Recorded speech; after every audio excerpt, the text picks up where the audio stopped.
दोस्तों, हनुमान जी भगवान शिव के अवतार माने जाते हैं। उन्हें अमरत्व का वरदान भी प्राप्त है। कैसे हैं आप लोग?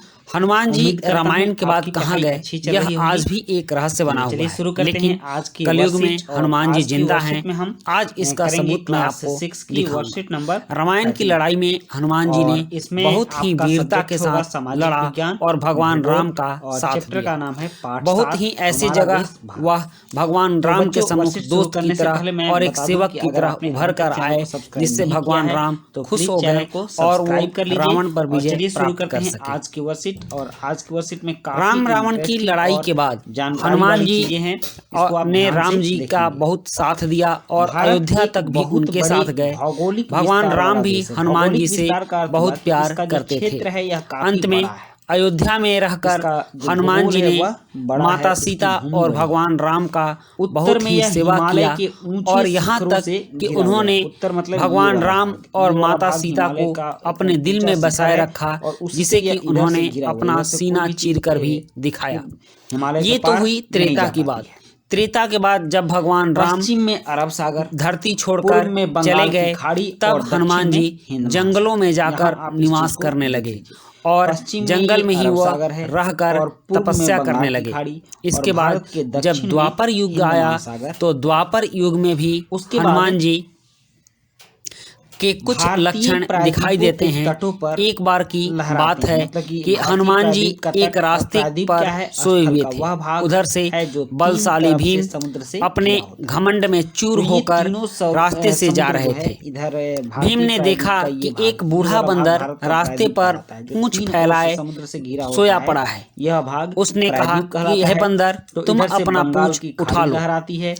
हनुमान जी ने कहा कि मैं बूढ़ा हो चुका हूँ, मुझसे अब ये काम नहीं हो पाएगा, तुम ही ऐसा करो, मेरे पूंछ को हटा दो। भीम ने बहुत जोर लगाया, लेकिन वह हनुमान जी की पूंछ नहीं हटा सका। इसके बाद भीम समझ गया कि यह कोई दिव्य आत्मा है। उत्तरी गोलार्ध में स्थित भीम ने उनसे हाथ जोड़कर प्रार्थना की कि आप कोई दिव्य पुरुष मालूम पड़ते हैं, कृपया मुझे अपना रहस्य बताएं।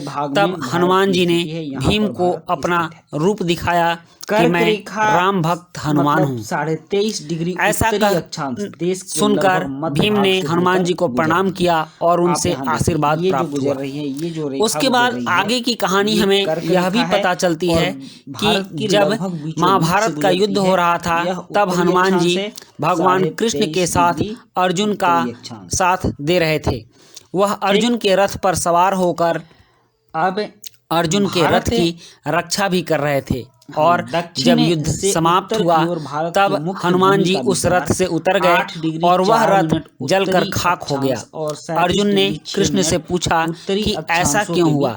तब कृष्ण ने बताया कि अर्जुन के रथ से बहुत सारे दिव्यास्त्र छोड़े गए हैं।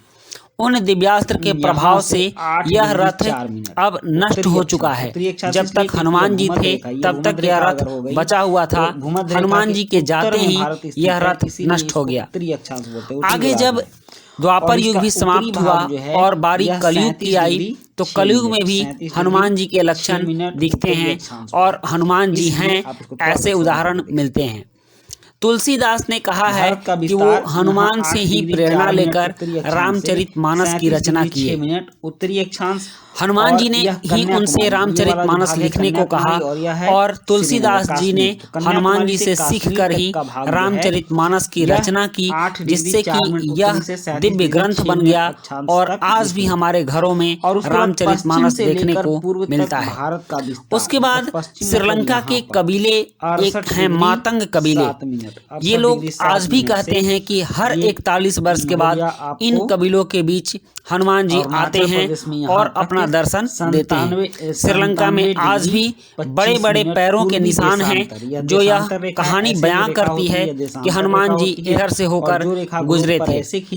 अब कलयुग में जब भगवान कल्कि का अवतार होगा, तब हनुमान जी पुनः एक बार लोगों के सम्मुख आएंगे और भगवान कल्कि के साथ मिलकर देशांतर के इस पृथ्वी पर से दुष्टों का संहार करेंगे और अंत में भगवान कल्कि में समाहित हो जाएंगे। तो दोस्तों, कैसी लगी हमारी ये वीडियो, और अगर अच्छी लगी तो आप एक लाइक जरूर करेंगे और हमारे चैनल को सब्सक्राइब भी करेंगे। इसलिए क्योंकि 0 डिग्री देशांतर जो ग्रीनविच है उससे यह पूरब साइड में है, यह पूरब दिशा में है, इसीलिए इसको हम लोग पूर्वी देशांतर कहते हैं।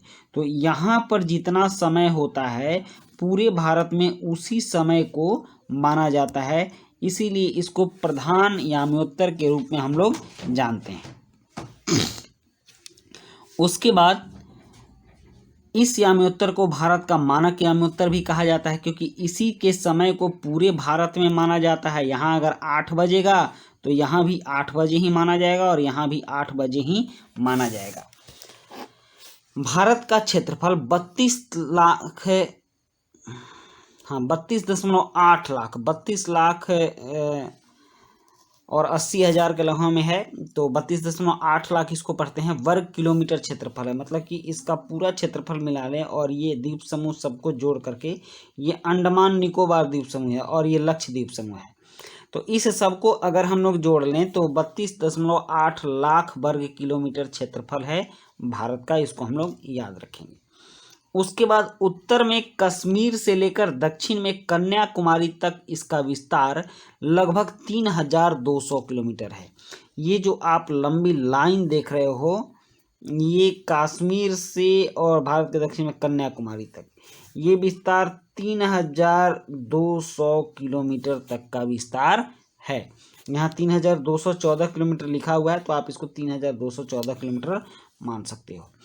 और पूर्व में अरुणाचल प्रदेश, ये अरुणाचल प्रदेश है, और पश्चिम में गुजरात के कच्छ तक इसका विस्तार 2,933 किलोमीटर है।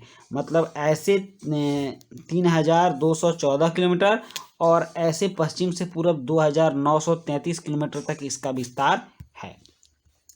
अब भारत के मैप को एक बार और गौर से देख लो बच्चों, क्योंकि मैप से देखा हुआ जो चीज़ होता है वह बहुत जल्दी याद होता है। तो इसको आप देख लीजिए कि भारत के उत्तर में बंगाल की खाड़ी है, पूरब में बंगाल की खाड़ी है, पश्चिम में अरब सागर है, दक्षिण में हिंद महासागर है, और इसके इस साइड उत्तर पूर्व में पाकिस्तान है, यहाँ चीन और तिब्बत है, ये नेपाल है, और यह बांग्लादेश है, यहाँ भूटान है, और यह म्यांमार है, और यहाँ पर भारत की कुछ सीमा अफगानिस्तान से भी लगती है। तो ये भारत का भौगोलिक विस्तार हुआ। अब इससे संबंधित कुछ प्रश्न हैं, इन प्रश्नों के उत्तर हम लोग आंसर शीट पर चल कर देते हैं।